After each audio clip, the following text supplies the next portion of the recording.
मैंने ये बात आपको क्यों बताई कि अभी पिछले एक साल में बहुत सारे हरियाणा के बच्चों के ऊपर क्रिमिनल ऑफेंस के केस रजिस्टर हो चुके हैं। कहते हैं कि क्वालिटी एजुकेशन की जब बात करते हैं तो इंग्लैंड का नाम सबसे ऊपर आता है। ऑक्सफोर्ड जैसी यूनिवर्सिटीज, बहुत टॉप यूनिवर्सिटीज वहाँ हैं।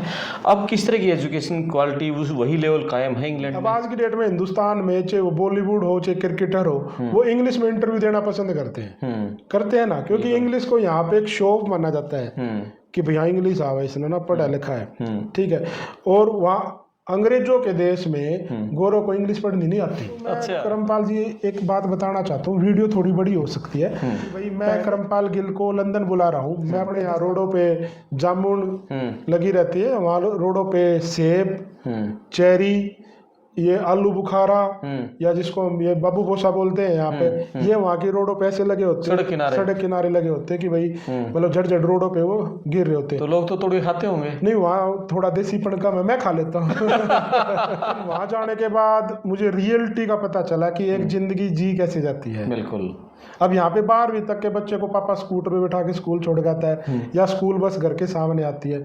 अब जैसे ही वो बच्चा बाहर विदेश में जाएगा, और 12वीं का बच्चा कितने साल का होता है? 17-18 साल का होता है। उसने दुनियादारी देखी नहीं होती, वो स्कूल की 4 दीवारी से बाहर नहीं गया होता। आप इस वीडियो, ये जो मेरी बाइट मैं आपको दे रहा हूँ ना, इसको बिल्कुल अलग करके चलाना। ये मेरा एक स्पेशल मैसेज है आपके व्यूअर्स के लिए और बाहर जाने वाले बच्चों के लिए। दोस्तों नमस्कार, मेरे साथ हैं भाई रोहित अहलावत जी। इंग्लैंड में रहते हैं पिछले 10 साल तो हो गए होंगे भाई साहब? 16 साल से इंग्लैंड में रहते हैं और वहाँ अभी काउंसलर भी हैं। और हरियाणा में झज्जर जिले के धांदलान गांव के रहने वाले हैं। रोहित भाई से इंग्लैंड के बारे में बात करेंगे, बहुत सारी बातें होंगी। वहाँ जो बच्चे पढ़ने के लिए जाते हैं उनके लिए कैसा माहौल है, जो बच्चे वहाँ वर्क वीज़ा पर जाते हैं कितनी वहाँ कमाई कर लेते हैं, वहाँ का पॉलिटिकल क्या माहौल है। अब ये सुना है कि करीब 11,000 अरबपति पिछले एक साल में इंग्लैंड को छोड़ चुके हैं। इसके पीछे क्या राज है उसके बारे में बात करेंगे। और इसके अलावा एक बड़ा इवेंट इंग्लैंड में होने जा रहा है। जून में जाट मेला वहाँ होगा और इंग्लैंड में जाट मेला 8 साल से लगातार रोहित भाई करवा रहे हैं। जाट मेला यूके एक संस्था है, उसके संस्थापक भी हैं। तो बहुत सारी बातें होंगी, आप वीडियो को आखिर तक सुनना, आपको बहुत सारी चीज़ें इंग्लैंड के बारे में पता चलेंगी। कमेंट्स करना, वीडियो को शेयर करना, चैनल सब्सक्राइब करना। मैं आपका दोस्त करमपाल बात करते हैं जी। रोहित भाई नमस्ते। नमस्कार करमपाल जी, ठीक हो? बिल्कुल बढ़िया, बताए कैसे हैं? जब पड़ताल टीवी शुरू हुआ था जी, उस समय से लगातार आप इसके साथ जुड़े हुए पड़ताल टीवी से ना, बहुत सारी वीडियोस बनाई, आपका बहुत मार्गदर्शन मिला चैनल को आगे बढ़ाने में। बात करेंगे इंग्लैंड के बारे में। एक गर्मा गर्म खबर आई है कि 11,000 अरबपतियों ने इंग्लैंड को छोड़ दिया है। क्यों ऐसा माहौल इंग्लैंड में, कैसा माहौल है? देखिए, ये जो न्यूज़ है ये कल की न्यूज़ है, ये डाटा कल ही रिलीज हुआ है कि 2024 के बाद और 2025 तक 1,000 से ज़्यादा मल्टी मिलियनर्स यूके छोड़ चुके हैं। वो एशिया में या यूरोप में या अमेरिका में माइग्रेट हो रहे हैं। उसके पीछे का कारण है कि अभी जो फिलहाल में जो वहाँ की लेबर गवर्नमेंट है उसकी जो टैक्स पॉलिसीज़ है वो बिजनेसमैन को सूट नहीं कर रही है। और लोगों को अब आज की डेट में पूंजीपति को क्या चाहिए कि सरकार वहाँ की मदद करे, कुछ टैक्स रिबेट दे ताकि उनको बिजनेस प्रॉफिट हो। और अब तो ये बड़ा कारण है क्योंकि अभी वहाँ पर आर्थिक मंदी का दौर शुरू हो चुका है। अभी घोषणा नहीं हुई है लेकिन वैसे शुरू हो चुका। तो ये कारण है कि वहाँ से पलायन हो रहा है। और जैसा आपने पता होगा जो हमारे स्टील किंग है लक्ष्मीपति मित्तल जो है, वो उनकी भी एक खबर आई है पिछले कुछ दिन पहले कि वो भी वहाँ से इंग्लैंड से अपना कहीं किसी दूसरे देश में शिफ्ट होने का विचार कर रहे हैं। बिल्कुल, क्योंकि हालात क्या हो चुके हैं कि अब पहले जो इंग्लैंड था वो एक इकोनॉमिक हब था। बिल्कुल, जो पूरी दुनिया की 5 जो बड़े शहर थे जो वेल्थी, जिनको रिच कंट्री बोला जाता था, उसमें एक इंग्लैंड का नाम था। पहले 5 उसमें वो आता था, लेकिन इस साल उससे भी हमारा नाम निकल गया। तो लेकिन मुझे उम्मीद है कि जल्दी ही इंग्लैंड वापसी करेगा और एक स्टेबल इकोनॉमी बनाने की कोशिश रहेगी। और लेबर गवर्नमेंट की जो अभी सरकार आई थी वो इसी मुद्दे पर आई थी कि वहाँ की आर्थिक हालात सुधारने, और 150 साल का करीब रिकॉर्ड तोड़ के लेबर पार्टी की सरकार बनी थी। इतने बड़े बहुमत से कोई सरकार नहीं बन पाई थी। तो क्या वो उम्मीदों पर खरा नहीं उतर पाए हैं स्टारमर साहब? देखिए, राजनीति एक अलग चीज़ है। मैं वो हमारे विपक्ष का संगठन है, लेकिन मैं इसमें राजनीति को दूर रख के एक बात कहना चाहता हूँ। जो भी उन्होंने मुद्दों पे चुनाव लड़ा था ना, वो उसका यू टर्न ले चुके हैं। ओके, जितने मुद्दे चुनाव में थे। जी जी जी, जितने मुद्दे उन्होंने उठाए थे वो यूटर्न ले चुके हैं, और वहां पे इतना बड़ा रोष आ चुका है कि एक याचिका जाहिर की थी कि भाई ऑनलाइन पेटिशन करेंगे, तो उसमें 10 लाख लोगों ने 2 या 3 दिन के अंदर वो पेटिशन दस्तखत कर दिए थे कि भाई ये जो आपने बोला था। अब क्या हो रहा है, जो वर्किंग क्लास है, जो वहाँ मेहनत करके काम करना चाहते हैं, उन पे सरकार जबरदस्ती बहुत सारे टैक्स थोप रही है। तो जो वर्किंग क्लास, उसमें हाय तौबा मची हुई है कि भाई ऐसे हमारा गुजारा कैसे होगा। तो अभी बड़ा रोष है, तो इसलिए अब जो भी बाई इलेक्शन हो रहे हैं तो लेबर पार्टी वहाँ हारना शुरू हो चुकी है। क्या क्या नीतियां रही हैं जिसके चलते ये आर्थिक मंदी के दलदल में धंसता जा रहा है इंग्लैंड? किस तरह की नीतियों के कारण? देखिए, इसमें कहीं ना कहीं कुछ कमियां हमारी भी रही, और कुछ वहाँ पे एक ब्रेग्जिट हुआ, हमने यूरोपियन यूनियन से बाहर निकलने का रास्ता चुना। अब क्या था, यूरोपियन यूनियन था तो एक ओपन ट्रेड मार्केट थी, भाई सब लोग जो इंग्लैंड में आते थे उनके लिए एक पूरा यूरोपियन यूनियन भी खुला हुआ था। लेकिन दुनिया ये सोचती है, लोग ये सोचते हैं कि कंजर्वेटिव पार्टी ने ब्रेग्जिट किया, हमने नहीं किया। हमने मैंडेट मांगा था, हमने लोगों को ओपिनियन मांगा था कि भाई आप अपने वोट के थ्रू ये बताओ कि तुम यूरोपियन यूनियन में रहना चाहते हो कि नहीं रहना चाहते हो। उस टाइम पे जो हमारे प्रधानमंत्री थे डेविड कैमरून, वो ये चाहते थे कि हम यूरोपियन यूनियन में रहें, लेकिन जनता ये चाहती थी कि हम यूरोपियन यूनियन में ना रहे। तो वोटिंग कराई, बकायदा लोकतांत्रिक तरीके से चुनाव हुआ, और लोगों ने ये माना कि हमें बाहर रहना चाहिए। अब बाहर रहने का कारण क्या होगा, टैक्स पॉलिसीज होगी। अब जैसे अमेरिका में टैरिफ लग रहे हैं, तो अब हम एक बड़े समुद्र से बाहर निकल के आए, अब हम एक अकेले पड़ गए हैं। तो पहले एक ओपन मार्केट थी, अब जो भी इन्वेस्टर होता था ये सोचता था कि इंग्लैंड और यूरोप का हम साझा काम कर लेंगे। अब बहुत सारी कंपनियां क्या है, नए ट्रेड के चक्कर, पॉलिसीज के चक्कर में वो यूरोप मूव कर रही है, क्योंकि उनको वहाँ पे एक ओपन मार्केट में दे। तो ये दौर वहाँ से शुरू हुआ था 2016-17 से। उसके बाद फिर कोरोना आ गया, कोरोना में और इकोनॉमी डूबी, फिर रशिया और यूक्रेन क्राइसिस आ गया। तो बहुत सारी चीजें रही हैं, लेकिन जब हम सरकार में थे तो हमने बहुत सारी चीजों पर काबू किया था। इकोनॉमी ग्रोथ हमारी स्टार्ट हो गई थी, कंपनियां इन्वेस्ट करने आ रही थी। लेकिन जो ये सरकार है, ये लेबर सरकार इसलिए जानी जाती है कि ये जो मेहनत करने वाले लोग हैं उनसे लूटकर जो फ्री में रहने वाले हैं उनको देने का काम करती है। ओके, ये इस तरह की पॉलिसीज की रही है। और आप काउंसलर हैं कंजर्वेटिव पार्टी से। जी जी जी, और लंबे समय तक सरकार आपकी रही है। जी ठीक है। तो अब ये बताओ, जैसे ये आर्थिक मंदी है, उसके चलते अभी जो इंडिया से बहुत सारे बच्चे वर्क वीज़ा पर जा रहे हैं और स्टडी वीज़ा पर जा रहे हैं, उनके लिए फिर किस तरह की चुनौतियाँ वहाँ खड़ी हैं? देखिए, अब मान लीजिए मैं वर्क वीज़ा पे जा रहा हूँ, अब टैक्स रेट अगर ज़्यादा होगा तो कहीं ना कहीं वो मेरी पॉकेट पे भी असर डालेगा। मान लो कोई बंदा 2 लाख रुपए की तनख्वाह पर जाता है, अगर उसको अब पहले 20% टैक्स होता था, अब 30 हो जाएगा, तो 10% की मार तो आम जन को भी होगी। फिर अगर लेबर रेट बढ़ा रहे हैं, वो लेबर जो अपना एक नॉर्मल एक न्यूनतम एक जो सैलरी होती है उसको बढ़ा रहे हैं, तो उसका इम्पैक्ट किस पे पड़ेगा? जो रोजगार देने वाला है, जो बिजनेसमैन, उन पे पड़ेगा। तो हर तरीके से अब वो मिडिल क्लास, जो वहाँ की वर्किंग क्लास सोसाइटी है, उस पर बहुत ज़्यादा असर हो रहा है उसका, और जो फ्री में रहने वाले हैं उनको लाभ मिल रहा है। तो अब ये मुद्दा ये है कि जो मेहनत करने वाला वो मेहनत कंटिन्यू करे, कि या फ्री में बैठकर घर पे खाने लग जाए। तो इंग्लैंड में इस तरह के लोग हैं फ्री में खाने? हमारे यहाँ तो 5 किलो फ्री अनाज इंडिया में बहुत सारा दिया जा रहा है, और उसके चलते लोग अब बेकार भी बहुत हो गए हैं। तो वहाँ इस तरह का माहौल है? जी बिल्कुल है, वहाँ पे बहुत सारे बेनिफिट हैं कि भाई आप कोई काम नहीं कर रहे हो, आप किसी मतलब आपको कोई अपाहिज हो, कोई अपंग हो, वो उस प्रकार पे सरकार ने बहुत अच्छी चीज़ बनाई थी कि भाई आपको ये सारी सुविधाएं हम देंगे अगर आप निपुण नहीं हो। लेकिन अब ये दुर्भाग्य है कि उसका मिसयूज ज़्यादा होता है।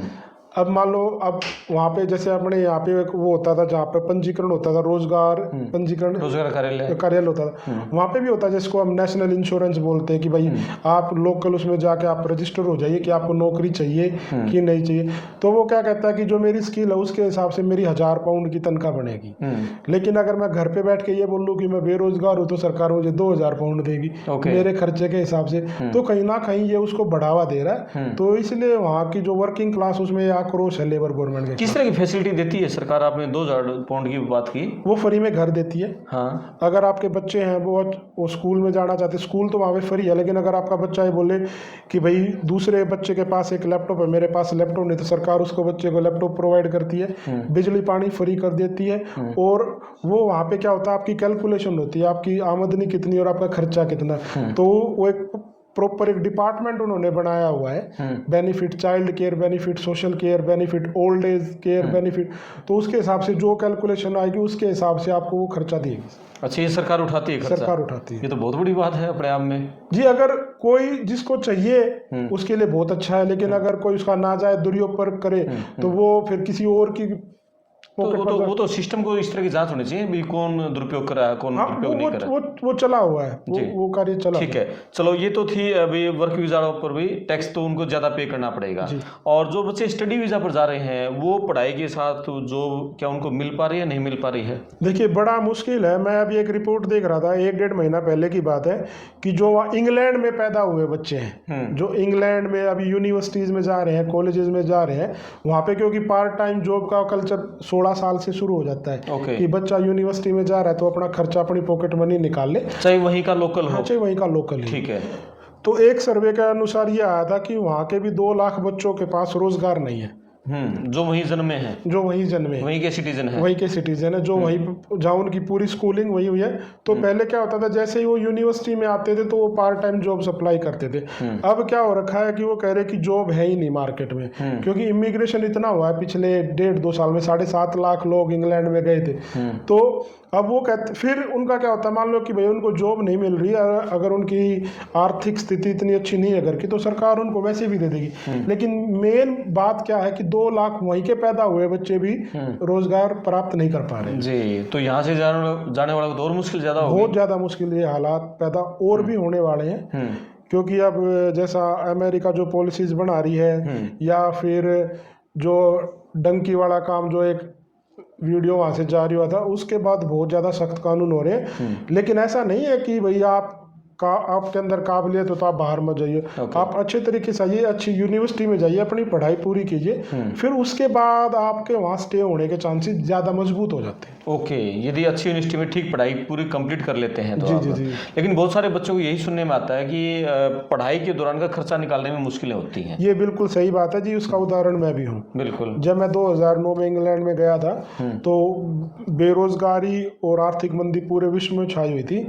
तो जब मैं स्टूडेंट था, मैं 1.5 साल तक मेरे पास कोई जॉब नहीं थी। 1.5 साल तक कोई नौकरी नहीं। तो सारा खर्चा खुद ही घर वालों ने उठाया। देखिए घर वाले भी जब उठाते हैं, जब आप लगता है कि बच्चा चलो पढ़ाई कर रहा है ना। अच्छा, ये बताओ किस तरह की डिमांड ज़्यादा है यहाँ से जो बच्चे जाएं, किन कोर्सेज की डिमांड वहाँ ज़्यादा रहती है? देखिए आज की डेट में AI की जो डिमांड है, आर्टिफिशियल इंटेलिजेंस की है, डाटा साइंस की डिमांड है। और जो बच्चे मेडिकल बैकग्राउंड से हैं, जो यहाँ MBBS BDS नहीं कर पाते, लेकिन वो उनके अंदर मेडिकल साइंस की थोड़ी नॉलेज है, तो उनके लिए ये नर्सिंग वाला स्कोप सबसे बढ़िया है। और ये इंग्लैंड में नहीं, नर्सिंग का कनाडा, न्यूजीलैंड, ऑस्ट्रेलिया, हर देश में नर्सिंग की डिमांड है। दूसरा, अब जो बच्चे यहाँ से फाइनेंशियल MBA करते हैं, मान लो फाइनेंस सब्जेक्ट है, इकोनॉमिक्स है, या भाई जो कॉमर्स बैकग्राउंड से है ना, उनको इसके साथ साथ अपने अंदर एक टेक्निकल स्किल लेके आनी पड़ेगी। क्योंकि अब जब से AI आई है, एडमिनिस्ट्रेशन जॉब खतरे में आ गई है। जी बिल्कुल। तो अब आपको 2 चीज़ें हैं, या तो आप मेडिकल में जाओ, या फिर आप ये जो आर्टिफिशियल इंटेलिजेंस आई है, IT टेक्नोलॉजी है, उसमें अगर आपको लगता है कि भाई मैं इन दोनों में सक्षम नहीं हूँ, फिर तीसरी जो अपने यहाँ पॉलिटेक्निक लेवल की या ITI लेवल की जो होती थी ना, हीटिंग, प्लम्बिंग, जो हाथ का कारीगरी जो इसको बोलते थे, वे करो। आप वहाँ पे जाके आप कामयाब हो सकते हो, लेकिन आपके अंदर स्किल होनी चाहिए, जो A लेवल की हो या B लेवल की हो, काम आना चाहिए। हमारे तो क्या होता है, बच्चे जैसे स्कूल से +2 किया और सीधे वहाँ चले जाते हैं, उनको कुछ नहीं आता। दिक्कत ये है, उनको भाई साहब अपनी चाय बनानी तक नहीं आती, खुद के कपड़े नहीं धो पाते। अब मैं अपना एग्जांपल दूं, जब मैं लंदन गया, मुझे 2 ही चीज आती थी, चाय बनानी और बर्तन साफ करने।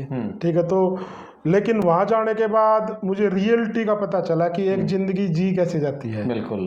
अब यहाँ पे 12वीं तक के बच्चे को पापा स्कूटर पे बैठा के स्कूल छोड़ जाता है, या स्कूल बस घर के सामने आती है। अब जैसे ही वो बच्चा बाहर विदेश में जाएगा, और 12वीं का बच्चा कितने साल का होता है, 17-18 साल का होता है, उसने दुनियादारी देखी नहीं होती, वो स्कूल की 4 दीवारी से बाहर नहीं गया होता। आप वो दूसरे देश में जा रहे, तो आपके अंदर थोड़ा सा एक ऐसा होना चाहिए कि भाई चलो मैं ये कर सकता हूँ। अब ये देखो, मैं करमपाल जी एक बात बताना चाहता हूँ, वीडियो थोड़ी बड़ी हो सकती है, पहले जब गांव में देहात में जो हमारे बुजुर्ग थे या मेरे पिताजी की उम्र के थे, उनके अंदर वो स्किल होती थी। बिल्कुल। वो खेत का काम भी कर देते थे और पढ़ाई भी कर लेते थे, भैंस का काम भी। तो वो एक मल्टी स्किल थी कि भाई चलो पढ़ाई में फौज पुलिस में भी नहीं लगेगा तो खेती बाड़ी कर लेगा, दूध की डेयरी कर लेगा, ट्रैक्टर चलाना आवे है, तो वो एक स्किल थी जी। अब आज की डेट में शहर में जो बच्चे रहते हैं, आप मुझे बताइए सिर्फ पढ़ाई या अगर वो कोई अच्छा खेल में है, उसके बाद आप मुझे तीसरी नंबर पे चीज बताइए कि बच्चे को क्या करना होता है। कुछ भी नहीं आता। बिल्कुल। यानी कि बच्चे जैसे छुट्टियां होती हैं उसमें कैब ड्राइविंग का या कुछ और हाथ की और कुछ उनको काम सीखना चाहिए। देखो आज की डेट में आप इंडिया की मार्केट में मैं देखता हूँ तो अब भी अगर आप किसी इलेक्ट्रिशियन को बुलाते हो तो वो कहता है जी कॉल आउट चार्जेज है 500 रुपये, जो काम होगा मैं वो बाद में देख के बताऊंगा। तो ये आपके पास एग्जाम्पल है, अब तो यहाँ पे शुरू हो चुका है ना। तो अब इलेक्ट्रिशियन का है, प्लम्बिंग का है, हीटिंग का है, आर्किटेक्ट का है, तो ये बेसिक है। अच्छा, ड्राइविंग में जॉब है ये कैब में डिलीवरी बॉय जो करते हैं? देखिए वो ऐसी कोई पर्टिकुलर जॉब नहीं है, टैक्सी बिजनेस बहुत सारे लोग करते हैं उसके लिए, लेकिन आपको वहीं का लाइसेंस बनवाना पड़ता है, पर्टिकुलर टैक्सी का लाइसेंस बनवाना पड़ता। ओके, इंडिया का लाइसेंस? इंडिया के लाइसेंस पे आप कुछ नहीं कर सकते। इंडिया, अब मैं एक बता देता हूँ, बहुत आप इस वीडियो, ये जो मेरी बाइट मैं आपको दे रहा हूँ ना, इसको बिल्कुल अलग करके चलाना। ये मेरा एक स्पेशल मैसेज है आपके व्यूअर्स के लिए और बाहर जाने वाले बच्चों के लिए। जो भाई इंग्लैंड में जाते हैं, इंडिया वाले लाइसेंस पे जाते हैं, जिस दिन वो इंग्लैंड उतरेंगे उस दिन से लेके 364 दिन तक वो अपनी गाड़ी चला सकते हैं। ओके। कितने दिन? 364 दिन। लेकिन उसके लिए आपको वहां का गाड़ी का रोड टैक्स और इंश्योरेंस पे करना होगा। अब मजे की बात यह है कि उस पे आप किसी भी तरह की डिलीवरी नहीं कर सकते। ओके। वो डिलीवरी आती है बिजनेस कमर्शियल, उसमें आप अपनी गाड़ी जो चला रहे हो वो अपने पर्सनल यूज के लिए चला रहे हो। ठीक है। मैंने ये बात आपको क्यों बताई कि अभी पिछले 1 साल में बहुत सारे हरियाणा के बच्चों के ऊपर क्रिमिनल ऑफेंस के केस रजिस्टर हो चुके हैं। वो बगैर लाइसेंस के वहाँ गाड़ियाँ चलाते हैं, बगैर इंश्योरेंस की गाड़ियाँ चलाते हैं।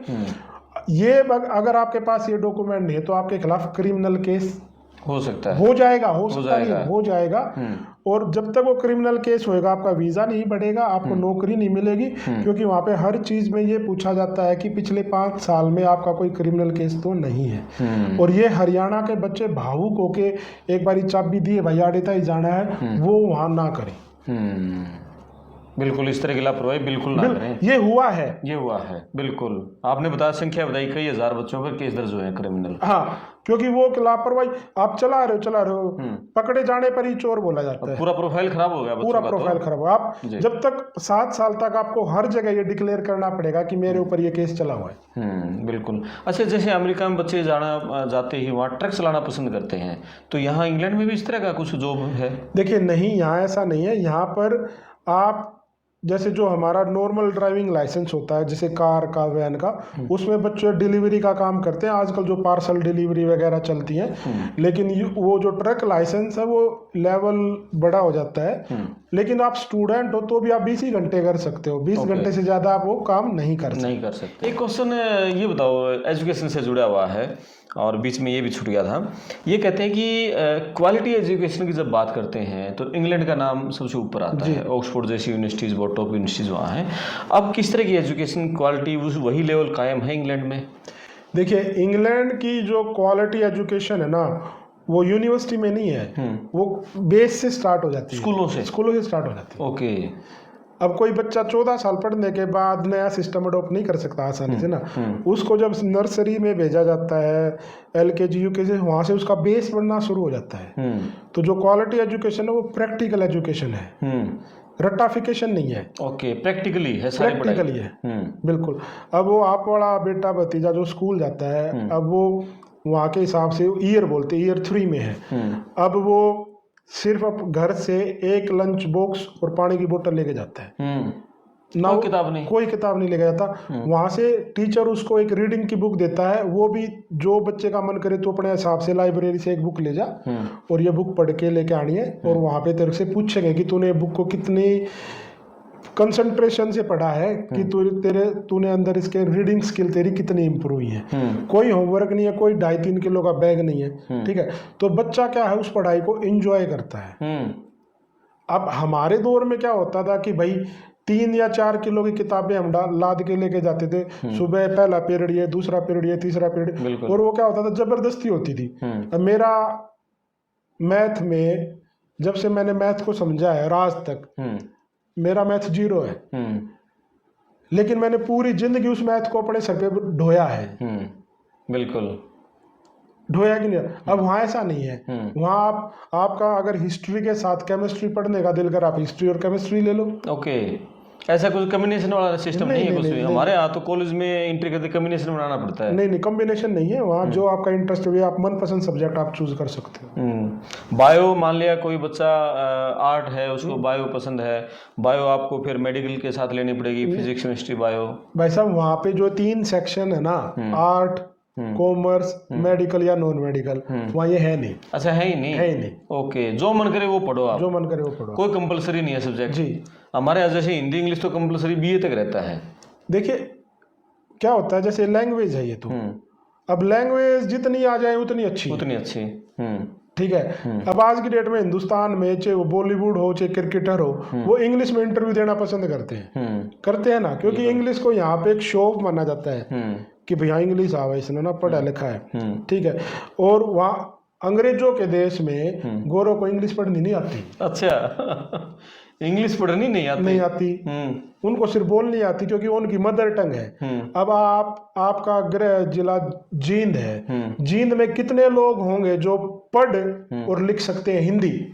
कितने लोग होंगे?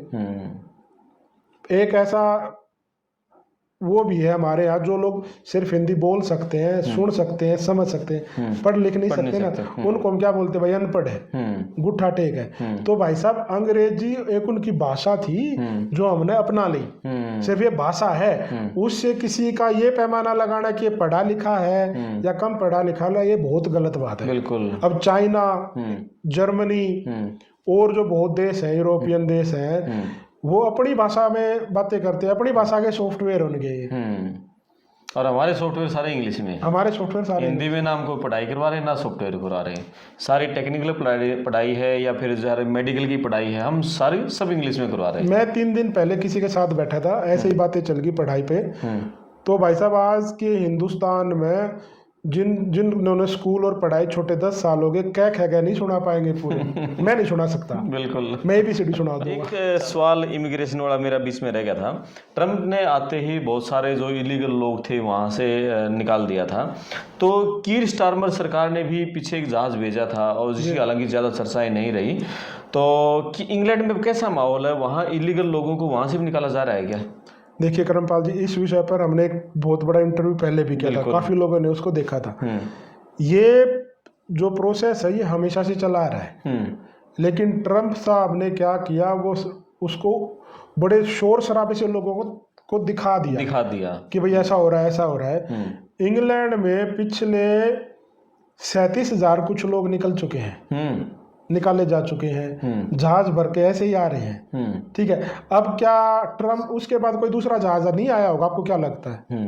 लगातार आ रहे होंगे, लगातार आ रहे। ये वहां पर जैसे हमारे यहाँ सरकारी विभाग होता है ना, तो वहाँ छापेमारी का एक सरकारी विभाग है। ओके, इमिग्रेशन में एक टीम होती है, कंटिन्यू उनका काम ही है। बिल्कुल, उनकी नौकरी ही ये है कि तुम्हारे पास कहीं से इनपुट आए कि यहाँ इलीगल इमिग्रेंट है, वहाँ छापा मारो। ठीक है। अच्छा, जो बच्चे मान लिया कोई टूरिस्ट वीज़ा पे जाए वहाँ पर, और कहाँ कैसे क्या क्या काम कर सकता है वो? टूरिस्ट वीजा पे वो सिर्फ जगह पे जाके फोटो खींच सकता है कि मैं यहाँ आया हूँ। ओके, सीधी बात तो घूमने के लिए। हाँ, घूमने के लिए। ठीक है, लेकिन जो लोग इलीगल काम करते हैं वो क्या करते हैं फिर? इलीगल बहुत करते हैं। देखिए, अब टूरिस्ट वीज़ा पे स्पेशल लिखा होता है कि भैया आप टूरिस्ट वीज़ा, और 6 महीने का वीज़ा है, इसके सिवाय आप वहाँ कुछ नहीं कर सकते। टूरिस्ट वीज़ा पे आप अगर इंग्लैंड में गए हो, वहाँ से आप किसी और देश का वीज़ा भी नहीं लगवा सकते कि चलो मैंने एप्लीकेशन डाल रहा हूँ, मेरा मन कर गया कि मैं इंग्लैंड में आया हूँ तो जर्मनी भी घुमाऊँ, वहाँ से वो भी नहीं इशू करा सकते। वो भी आपको अपनी होम कंट्री में आके इंडिया में करवाना होता है। दूसरा, टूरिस्ट वीज़ा पे आप बैंक अकाउंट नहीं खुलवा सकते। आप वहाँ पे बैंक अकाउंट के लिए एक नेशनल इंश्योरेंस नंबर चाहिए होता है, NI जिसको बोलते हैं, अपना आधार कार्ड मैंडेटरी है, वो नहीं बनवा सकते। आप ड्राइविंग लाइसेंस नहीं ले सकते, ठीक है, ये कागज तो आपके बनेंगे ही नहीं। हाँ, एक जो आपने बोला 2 नंबर में इलीगल होके वो क्या कर सकते हैं, इलीगल होके वो कहीं दिहाड़ी और मजदूरी कर सकते हैं जब तक उनकी चलेगी। जिस दिन पकड़े जाएंगे बैठा के उसको वापस भेज देंगे और आगे के लिए काटा, दोबारा एंट्री नहीं होने देंगे, एंट्री नहीं होंगे। और विजिटर वीजा में एक इनविटेशन लेटर जाता है कि भाई मैं करमपाल गिल को लंदन बुला रहा हूँ, मैं अपने दस्तावेज पे साइन करके देता हूँ कि मेरा जानने वाला है। जिसने वो लेटर दिया है उस पे भी ब्लैक लिस्ट हो जाएगा कि ये इसका बंदा बुलाया हुआ बंदा वापस नहीं गया। ओके, वो भी ब्लैक लिस्ट हो जाएगा। ठीक है, और इंग्लैंड के बारे में बताओ, वहाँ खेती वेती किस तरह क्या कुछ होती है? देखिए, इंग्लैंड में जैसे बहुत कम लोगों को पता है, एक टाइम ऐसा था कि इंग्लैंड सबसे ज्यादा टमाटर की पैदावार करता था। अच्छा, सबसे ज्यादा? ठीक है, छोटा सा देश है हाँ, लेकिन सबसे ज्यादा टमाटर की पैदावार करने वाला देश है। सेब की खेती होती है, और जो अगर बड़े फार्म्स में बात करो तो गेहूं, सरसों और सूरजमुखी, ये 3 मेन चीजें होती हैं। और उसके बाद चेरी, ये वहाँ के मेन फ्रूट है। जैसे अपने यहाँ रोडों पे जामुन लगी रहती है, वहाँ रोडों पे सेब, चेरी, ये आलू बुखारा या जिसको हम ये बाबू गोसा बोलते हैं यहाँ पे, ये वहाँ की रोडों पे ऐसे लगे होते हैं, सड़क किनारे लगे होते हैं कि भाई मतलब झड़ झड़ रोडों पे वो गिर रहे होते हैं। तो लोग तो तोड़ के खाते होंगे? नहीं, वहाँ थोड़ा देसीपन कम है, मैं खा लेता हूँ। और जो इंडियन गए हुए हैं, इंडियन पाकिस्तानी, तो खूब खा लेते होंगे। मतलब ऐसा है कि भाई वो आपके ऊपर डिपेंड करता है आपके अंदर शर्म है कि नहीं है। भाई अब लाल सेब है, किसी की प्रॉपर्टी में नहीं है, आप फिर भी तोड़ के नहीं खा रहे तो फिर क्या फायदा है? बिल्कुल बिल्कुल, खा लेने चाहिए, लेकिन किसी और के ना हो, यस, किसी और की प्रॉपर्टी के ना भाई अगर है तो। अब वहाँ पे जैसे बेरीज लगी रहती है, ब्लू बेरीज, ब्लैक बेरीज, वो रोड के किनारे से झाड़ियाँ लगी रहती है, पार्क में लगी रहती है। आप घूमने मॉर्निंग वॉक पे जा रहे हो तो बेरीज लगी रहती है। आप बड़ी मॉर्निंग वॉक कर रहे हो आजकल? कितना किलो वजन घटा दिया? मैंने 14 किलो। 14 किलो कितने दिन में? 2 महीने में। क्या बात है, गजब, बधाई हो ये तो। कितनी वॉकिंग करते हो एक दिन में? देखो, वॉकिंग मैंने शुरू की थी 5 किलोमीटर से, ये 11 जनवरी से मैंने शुरू की थी। फिर 11 जनवरी के बाद मैंने 8 फरवरी को मैंने 33 किलोमीटर की वॉक कर दी थी। 8 फरवरी को 33 किलोमीटर की। फिर उसके बाद 15 दिन के बाद मैंने 46.5 किलोमीटर की वॉक की थी, नॉन स्टॉप 8 घंटे में। अच्छा, जॉगिंग भी करते हो इस दौरान? नहीं, मेरी स्पीड रहती है करमपाल जी, 1 घंटे में मैं 7.5 या 8 किलोमीटर की स्पीड की वॉक करता हूँ। वो करते हो? नॉर्मली वॉक करता हूँ, ठीक है। ज्यादा जॉगिंग या भागा। मैराथन भी तो एक किया आपने?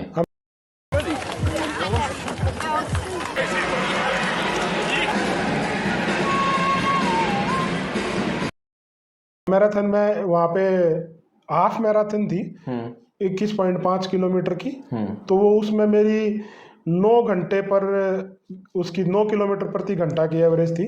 तो लेकिन मैं तो 3 अंकों वाला बंदा हूँ, तो मुझे थोड़े से और मेरा 10 किलो टारगेट और है कम करने का। अच्छा। फिर मैं यहाँ सोनीपत हाफ मैराथन में भी दौड़ के आया था अभी यहाँ आने के बाद। और 5 मई को मेरी 44 किलोमीटर की रेस है। 5 मई को। ठीक है, बहुत सारी बातें हो गई, अब बात करेंगे जाट समाज की। आप जाट समाज के वहाँ संस्थापक हैं, आपने संगठन खड़ा किया। 8 साल से आप लगातार एक सालाना मेला लगा रहे हो, जाट समाज का मेला। इस बार कब है, किस तरह का क्या प्रोग्राम है, क्या मैसेज वहाँ आप देते हो उस मेले में? देखिए, जाट समाज यूके की स्थापना हमने 17 नवंबर 2017 को की थी। ओके। और उसके बाद हम जून के आखिरी शनिवार या जुलाई का पहला शनिवार को जाट मेला लंदन करके हम इसका आयोजन करते हैं। जाट मेला लंदन, ठीक है। जाट समाज के संगठन का नाम है, और जाट मेला लंदन हमारे जो सालाना एक कार्यक्रम होता है उसका नाम। ये 8वां होगा। उसमें का मेन उद्देश्य है जो गांव देहात ग्रामीण अंचल की संस्कृति, ग्रामीण अंचल का खान पीन देसी, वहां पर हम गुलगुले सवाली बनवाते हैं, घेवर, जलेबी, देसी सीत, नूनी घी, कचरी की चटनी, खाट, बलौनी, रई, मुड्डा, होका, डोगा, ये सारी चीजें वहाँ लोगों को दिखाई जाती है। और हमारी जो महिलाएं हैं वो बिल्कुल, देखो, जाट मेला लंदन सिर्फ एक ये हरियाणा का नहीं है, मैं आपकी जानकारी के लिए बता दूं कि ये हरियाणा का है। जाट मेला लंदन पूरी जाट कम्युनिटी का मेला है, उसमें चाहे राजस्थान से है, कोई पंजाब से है, कोई दिल्ली से या यूपी से है। ओके। तो ये पूरा एक सामुदायिक, इसलिए इस संगठन का नाम जाट समाज यूके है। कुछ लोग इसको हरियाणा से संबंधित, ये हरियाणा से संबंधित नहीं है। ठीक है। और हम इस मेले का आयोजन करते हैं, जाट कम्युनिटी इस मेले का आयोजन करती है, लेकिन इसमें सभी आमंत्रित होते हैं। ओके, सभी समुदाय के लोग, सभी समुदाय, सभी जातियों के लोग, सभी। देखो, मैं जाति पाति में विश्वास नहीं करता ना, मैं मेरा एक ही मानना है। देखो, अब लोग मेरे पे कुछ आरोप लगाते हैं कि आप इंग्लैंड में रह के आपने जाट समाज यूके का एक संगठन बनाया, आपने जाति एक अलग से की। मैं बोलता हूँ कि भाई, जो मेरे अंदर है, जिस कौम में मैंने जन्म लिया, वो तो मेरी आइडेंटिटी रहेगी ही रहेगी। बिल्कुल। मैं चाहकर भी उस आइडेंटिटी को नहीं बदल सकता। कल को मुझे ये बोलेगा कि भाई तूने अपने नाम के पीछे अलावत क्यों लगाया, अगर मैंने अलावत कुल में जन्म लिया तो वो मेरी आइडेंटिटी कहीं ना कहीं तो मुझे दिखानी पड़ेगी। इसका मेन कारण क्या था करमपाल गिल जी, कि हमारे यहाँ पे जो ग्रेटर हरियाणा अगर मैं बात करूं, जिसमें यूपी भी आ गई, जो पुराना 1857 से पहले का राजस्थान पंजाब, ये पूरा इलाका है, जो ग्रेटर हरियाणा था, हमारी वहां पर जनसंख्या बहुत कम है, अब भी कम है। दूसरी बात क्या है कि वहाँ हमारी सेकंड जनरेशन अभी आना शुरू हुई है, थर्ड जनरेशन तो आप भूल ही जाओ। मतलब अगर आप प्रॉपर गुजराती कम्युनिटी की बात करो, जो पटेल कम्युनिटी, वो भी एक तरह से जाट ही है, पटेल और पाटिल, अब उनकी तीसरी और चौथी जनरेशन है वहाँ पे। जो हमारे पंजाब के लोग गए हैं जो वहाँ पे, उनकी भी तीसरी चौथी पंजाबी कम्युनिटी की है। लेकिन जो हम ग्रेटर हरियाणा के लोग गए हैं, उनकी दूसरी जनरेशन है। तो जैसे आपका बेटा भतीजा जो 8 साल का है, वो हमेशा ये पूछता था कि हमारा मेन इवेंट क्या है।